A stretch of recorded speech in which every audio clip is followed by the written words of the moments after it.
C'était tendu. On vous reconnaît bien là, Stéphane, vous avez raison, pas la peine d'en faire tout un plat. Dans une atmosphère aussi glaciale, le mieux à faire est de briser la glace. Vas-y, je chante. L'amour, c'est comme une cigarette, ça peut brûler sa boîte à la tête. Bravo Stéphane, grâce à vous, les invités ont retrouvé le sourire. Mais pendant que ça chante à table, en cuisine, il y en a une qui n'a pas de chanson d'amour dans la tête. Vous avez l'air bien s'amuser tous les quatre là. C'est comme un complot, si on est d'accord. Moi je suis pas contente du tout, mais je vais quand même continuer maintenant à faire mon dessert. J'ai des fois ma cuisine. Là, ils vont apprécier le chocolat. En plus, j'ai goûté mon gâteau, il était vraiment délicieux. Donc, je mise beaucoup sur mon gâteau. Je me suis dit, ça va un peu rehausser mon menu, puis un peu calmer aussi l'atmosphère un peu tendue. C'est la dernière ligne droite pour Brigitte qui va tenter de terminer son repas sur une note positive. Le dessert, c'est l'amour, c'est comme du chocolat. C'est un brownie avec une crème anglaise. Et bien entendu, qu'est-ce qu'elle a fait? Elle a servi ça aussi à Camilla, sachant que c'est pas légal. Comme ça, tout naturellement. Il y a de Ah l'œuf. ouais. C'est pas grave. Brigitte n'a pas fait d'effort vis-à-vis de moi. Si je fais un bilan de ce que j'ai pu manger ce soir, j'en tire une tranche de pomme de miel. Maintenant, j'ai très faim. Mais Camilla n'est pas la seule à avoir faim, car bien qu'elle soit privée de dessert, les autres invités n'ont eux aussi rien à manger de la soirée. C'est peut-être là la chance de Brigitte de pouvoir enfin se rattraper. Et bon. Merci. Je trouve que t'as fait un effort dans le gâteau. Moi j'aime bien. C'était bon. C'était juste bon. Sans plus. C'est vrai que je suis proche de Brigitte et j'aime pas offenser les gens que j'aime. Je sais que si moi aussi je m'y mettais, là ça l'a fait de trop. Grâce à Stéphane qui a décidé d'arrondir les angles, Brigitte reçoit son premier compliment de la soirée et peut enfin retrouver le sourire. Mais le plaisir sera de courte durée. C'est quoi un brownie? J'avais déjà vu des brownies dans ma vie. J'ai mis les ingrédients de l'assiette du brownie. Un vrai brownie, c'est un moelleux au chocolat. Il y a plein de fruits secs dedans, c'est croustillant autour. Je crois que ça sert à rien de continuer à s'énerver. Mais tout est raté, c'est pas c'est fini.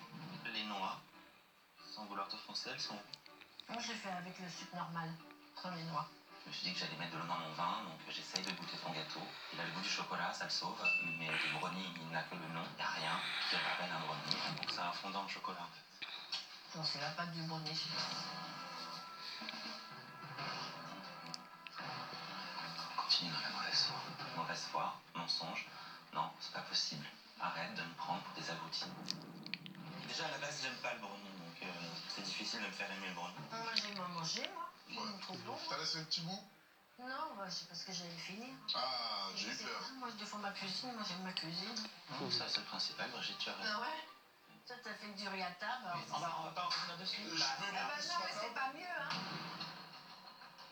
Non, moi je suis vraiment désolé, mais là, c'en est trop pour moi. Je préfère me lever de table et vous laisser. Bonne soirée. Là, c'était trop pour moi, puisque c'est encore mauvaise foi sur mauvaise foi. Donc pour moi, il était clair qu'il n'était pas nécessaire que je continue à rester à la table d'une hôte qui ne me respecte pas. Excédé par la situation, Cyril a préféré s'isoler. Mais son départ soudain a provoqué un choc. Et avec lui s'envole l'espoir pour Brigitte de terminer son dîner en beauté. Bon, je crois qu'on a fini le repas. Oh bah, c'était gai, hein.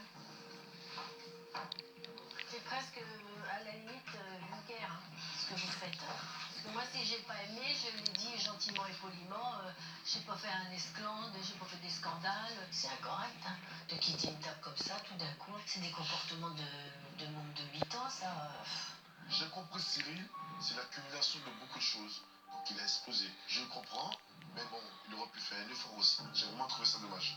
Le dîner de Brigitte touche à sa fin. L'heure est venue pour nos 4 candidats restants de se dire au revoir. Et c'est peut-être mieux comme ça. Brigitte, merci de ton invitation. Maintenant, nous, on va y aller. Terriane, je vous en prie. Je vais vous raccompagner. Merci. Ok.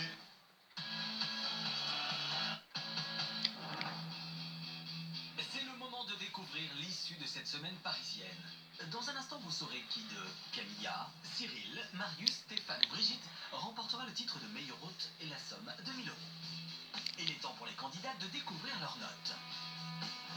Lundi, Camilla a ouvert la compétition avec son menu voyage végétal dans la jungle urbaine. Un menu 100% vegan uniquement constitué d'aliments d'origine végétale. Un type de cuisine original qui a déstabilisé ses invités habitués à manger de la viande. Alors, quelle note lui ont-ils attribué? 4,2 sur 10. Mardi, Cyril a défilé en cuisine avec son menu Fashion Week. Notre fashionista de la semaine a tout misé sur son extravagance et sa cuisine raffinée. Mais son franc-parler a fait des étincelles lors de son dîner et a considérablement cassé l'ambiance. Alors, quelle moyenne Cyril a-t-il obtenue? 6,5 sur 10. Mercredi, Marius a accueilli les candidats dans son lieu de vie atypique. Lors de son menu d'antan, il a proposé aux convives une cuisine traditionnelle et du terroir. Il s'est ainsi imposé comme un concurrent redoutable par sa cuisine, mais son mode de cuisson au barbecue n'a pas fait l'unanimité. Quelle sera la note de Marius? 6,7 sur 10.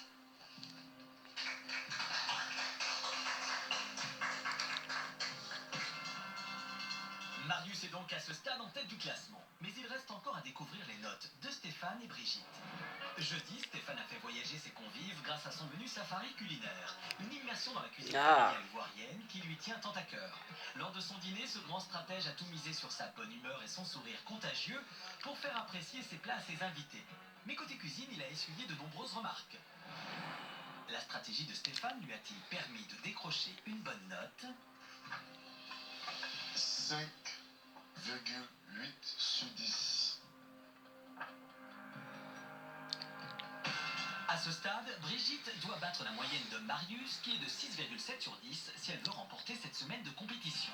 Avant de découvrir sa moyenne, voyons quelle note ses invités ont attribuée à sa cuisine. Camilla et Stéphane mettent la note de 3. Je trouve que déjà, tu aurais pu faire un petit effort pour moi. Et le très peu que j'ai goûté, malheureusement, ne m'a pas plu.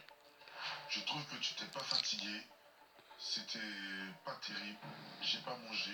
Pour une fois que je mange pas, c'est incroyable. Marius met la note de 2. Parce que pour moi, il n'y a pas de cuisine. Quant à Cyril, très déçu par le repas de Brigitte, il met la note de 1. Il n'y a pas de cuisine, tu as fait certainement cuire des ingrédients, c'est pour ça que je mets 1 par respect aux ingrédients que tu as utilisés ce soir. Mais pour moi, c'est intolérable de nous servir ce que tu nous as servi à manger ce soir. C'est pas possible.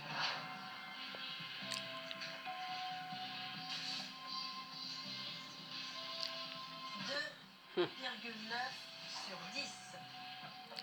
Avec sa moyenne, Brigitte termine dernière du classement. C'est donc Marius le grand gagnant de cette semaine à Paris. Franchement, je l'ai pensé et tu le mérites. Merci à tous. Et bébé? Ouais! Alors Marius, heureux? I am the best. Ça veut dire que mes convives ont été contents du repas que j'aurais fait, dans les conditions que j'ai fait.